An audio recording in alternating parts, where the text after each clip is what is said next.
حلم كل بنت إنها تبقى أم وخصوصا في بداية الجواز. أنا دكتورة مها خليفة، أخصائية تغذية علاجية وهيلث كوتش، وهتكلم معاكي وأقولك إن زي ما بتجهزي بيتك قبل الجواز وبتقضي وقت طويل علشان تعملي بيت جميل، محتاجة إنك تجهزي جسمك علشان يبقى قادر ومستعد لاستقبال البيبي ولي العهد. التغذية هي بداية كل حاجة، تغذية سليمة يبقى بعد كده كل خطوة هتبقى مظبوطة وسليمة. ولو مخططة تبقي حامل في الفترة الجاية يبقى لازم تعرفي إن التغذية بتاعتك من قبل الجواز مهمة جدا ليكي وللطفل اللي هيشرف، مرورا بالحمل والولادة ولحد ما الطفل يشرف للدنيا، وكمان خلال فترة الرضاعة والفطام بعد سنتين من الولادة. الفترة دي مش مهمة بس لطفلك ولكنها مهمة ليكي انت كمان عشان تحافظي على صحتك وما يحصلش مضاعفات تأثر عليكي بعد كده. يعني لو وزنك زايد يبقى انت بتعرضي نفسك لمخاطر صحية كتير زي السكر والضغط وأمراض المناعة والمفاصل والقلب ومشاكل تانية كتير جدا ممكن تقابلك. كمان زيادة الوزن ممكن تعرضك لتأخير في الحمل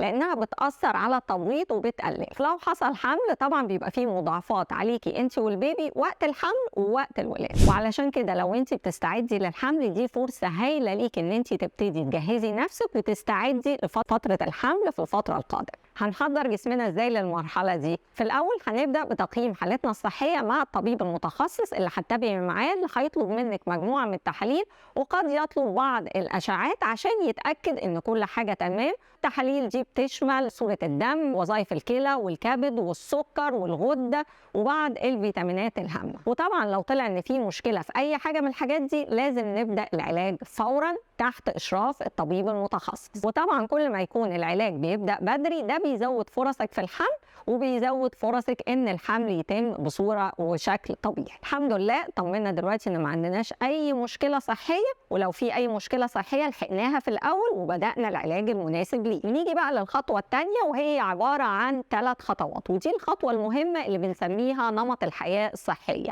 ال3 خطوات دول الاكل الصحي، النوم المنتظم، والرياضه والحركه بشكل مستمر. اول فتره في الحمل اللي هي بتبتدي من مرحله تلقيح البويضه وبتستمر لمده 3 شهور. الفتره دي حساسه جدا جدا لان الطفل بيتاثر باي حاجه بتحصل خلال الفتره دي، سواء ادويه خدتيها، سواء فيروسات اتعرضتي ليها، او لو بتدخني. فلازم نبقى واخدين بالنا جدا بنعمل ايه في اول 3 شهور من الحمل. وخلي بالك غالبا اول اسبوعين لسه ما بتبقيش عارفه انك حامل، فلازم تعيشي نمط حياه صحي حتى من قبل ما تعرفي انك حامل علشان لا قدر الله ما يحصلش اي تشوه في الجنين اللي بيتكون او يحصل لا قدر الله اجهاض. في الفتره الاولى دي الطفل بياخد احتياجاته من بطانه جدار الرحم لان لسه المشيمه والحبل السري ما بيكونوش اتكونوا. الطفل بياخد الغذاء كله منه، والفضلات اللي بتتكون في الطفل بتروح للام علشان يتم التخلص بيها عن طريق الام. اي نقص في العناصر الغذائيه في الفتره دي اللي هي الجزء الاول من الحمل ممكن يسبب مشكله كبيره للجنين وممكن ياثر على نموه العقلي